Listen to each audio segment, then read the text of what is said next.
Welcome into Jungle Tales, a pirate baseball podcast. We appreciate everyone tuning in, whether it's on Facebook, YouTube, or via Spotify.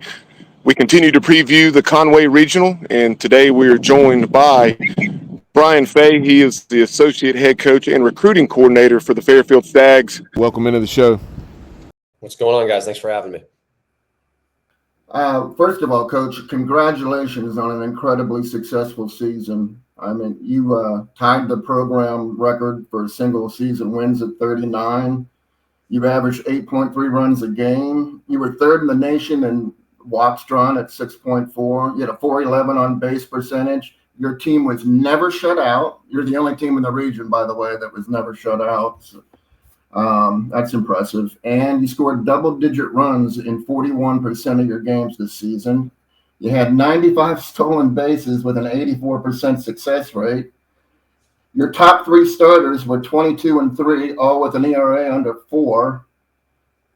You batted 364 in the conference tournament, and you're not done yet. So can you talk a little bit about the season so far? Yeah, man, it's been a good one. Obviously, we got off to our best start in program history, and you know we kind of kept it rolling after that. It's an older group. We've had guys that have obviously had success here in the past that have played meaningful roles in years previous. So when you combine all those things, you have an opportunity to put something special together like we have this year. That the MAAC title win, that was incredible. Your freshman Nolan Colby, top of the 10th, didn't have a hit all day, and I guess he saved his best for the game-winning home run. Yeah, he did. Nolan's a really special kid. Obviously, he's a freshman here, and you know, he was a highly sought-after recruit in our region. And when he got here, we knew he was going to be pretty special. And you know, he struggled a little bit with the bat this year, but like we told him before going into the season, his main priority has to just be able to play quality defense. And if he can play quality defense, whatever we get out of his bat offensively is just a bonus. And, you know, he's obviously had some struggles at the plate this year, but he's also had really good at-bats as well that don't necessarily show up in the stat sheet. But he stayed level-headed, you know, the entire year. And I think, you know, that tournament hit really just kind of goes to show who he is as a kid and who he is as a player. I mean, most freshmen hit a go-ahead or game-winning home run in the conference tournament finals. He's going to be flipping the bat. He's going to be going crazy around the bases, but that dude was about as calm and cool as you could possibly be. He crossed home plate and he's telling everybody we still got 3 more outs. He's calming everybody down, and you know that's just who he is. So really happy for him. It was a pretty cool moment. You gotta love that. In regards to your top 3 starters, I mentioned they were 22-3. Do you have any? Are there any surprises? Like, are you surprised by anybody's progress, or were you expecting to have a top shelf pitching staff?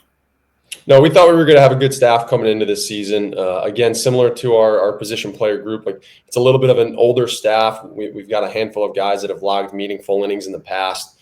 You know, Ben Alexson has really been our ace on Friday nights. He's a sophomore for us.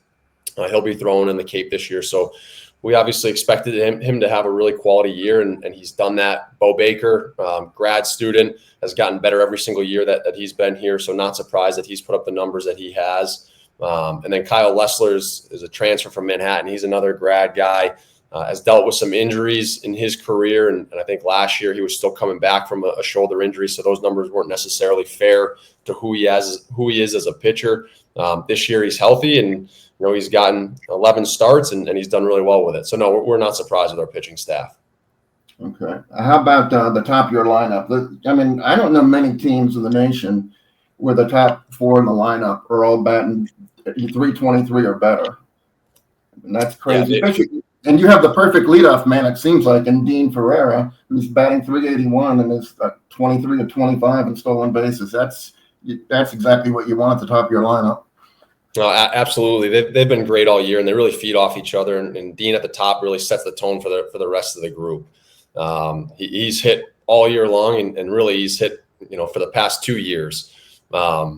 He's been great. He's been a tone setter for us. Luke Namora, our shortstop in the 2-hole, has been very good. He's putting another year, a really good year together. Obviously has a little bit more power than Dino does, but has the ability to steal bases, get on base.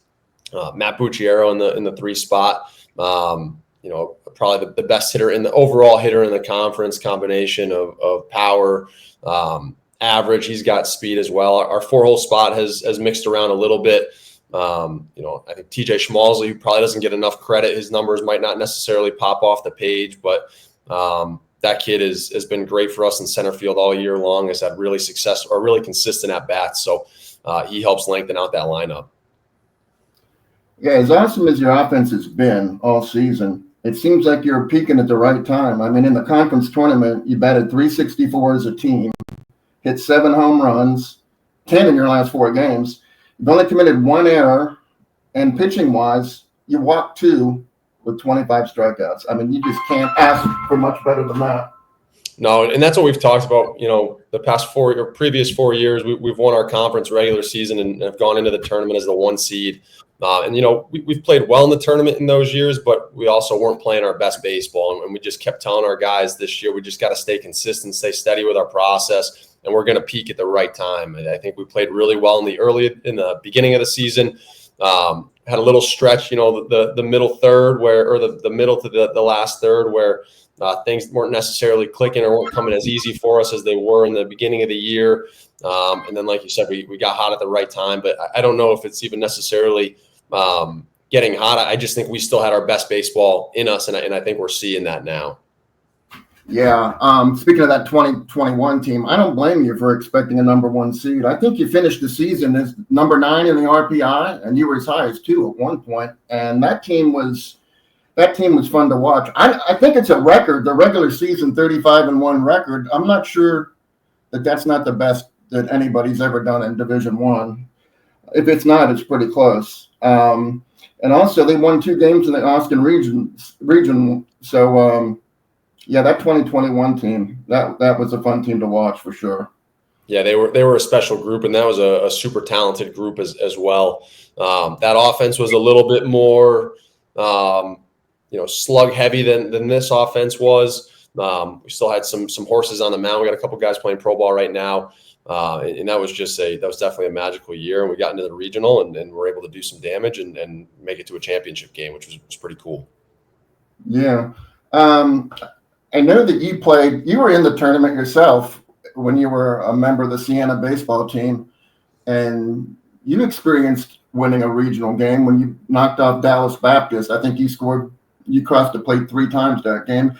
Can you draw any, from that experience, does it help your coaching in the regional as far as that goes? Yeah, I think, like anything, any experience that you have, good or bad, is a value add as a coach, just to be able to relate to these guys on a different level. And, I've been here as a player, like you said, and as a coach. I've been able to see both sides of it. And just the more often that you're in environments like this, the more comfortable you get with it. And I think that the message to the guys, like when I was at Siena, we played TCU in night 1, and we faced Brandon Finnegan, who ended up going to the big leagues that year. I think he was the first pitcher to throw in the College World Series and the Major League World Series in the same year. And we lost to those guys 2-1 in 11 innings. And it just comes down to playing good baseball, right? It's being like the regular season. It's being able to block out the noise and just being able to execute 1 pitch at a time and not focus on too many things other than what's right in front of you at this moment. So that's a message that's been consistent with our group all year long, and it's going to be the same messaging going forward. Gotcha. And you being the recruiting coordinator, I have a question. I looked at your roster. It seems like the entire roster is from Pennsylvania, then up the Northeast coast, even into Canada. But what about Brendan Miller from Torrey Pines? How did that happen? How did he get on the radar?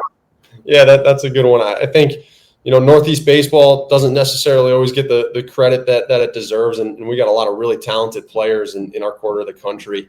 But Brendan's been really good for us. Our head coach, Bill Courier, is from Vermont. He went to school with Kirk McCaskill, who was a big leaguer out of Vermont. He coaches at Torrey Pines High School out in San Diego. And he coached Brendan. So we had a connection there. And Kirk reached out about B-Mills and said he's a guy that we definitely got to get on our radar. And, he took a chance on us, and he's been really good for us. So we were happy about it. Yeah. You were saying that, you all got up to a good start. That's kind of hard to do when you, being in the Northeast, one of the not that it's a disadvantage, but you don't really get a home game until the middle of March. Do you find that to be a disadvantage recruiting wise or on the field wise at all? No, I think it's something that we lean into. Obviously, we're a school in New England. The weather's not the same up there that it is for you guys, but it is what it is, and it's something that we're going to use to our advantage. I think it makes for a tougher kid. It makes for a more resilient kid. So honestly, we spend very little time talking about the weather or talking about whatever that disadvantage is. I mean, it could be 15 degrees and a little bit of snow. We're going to get outside. We're lucky to have beautiful facilities where we are. We have a beautiful indoor facility that we can get all our work in if need be right on campus. But we're going to get outside as often as possible. So that's not something we necessarily look at as a barrier. It's something that we look at as an advantage for us. Okay, thanks. I've always been curious about that with any of those teams up northeast. What about Canisius? I'm not sure what to make of their stadium. I've never been there, but online, just looking at the configurations, being a multi-use stadium, how does that play? Like, I'm not quite sure how that is. It an unconventional foul line, or is that a tough place to play? Or yeah, it's definitely a different place to play, and when it's your first time going there, it can be a little bit eye-opening.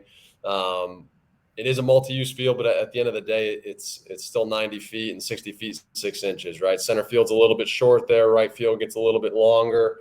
Left field can play a little bit shorter. So, some balls in the air, especially to center field, you never know if they're going to get out or not. But other than that, it is turf, so it plays pretty clean. And at the end of the day, baseball's baseball, right? You can play it in a parking lot if you can get the dimensions right. That's true. I like the quirkiness too. That adds to the whole mystique of the game. Anyhow, Coach, well, thank you for your time today, and good luck tomorrow against Coastal. And Awesome. Thanks for sharing some time with us today. Great, guys. I appreciate it.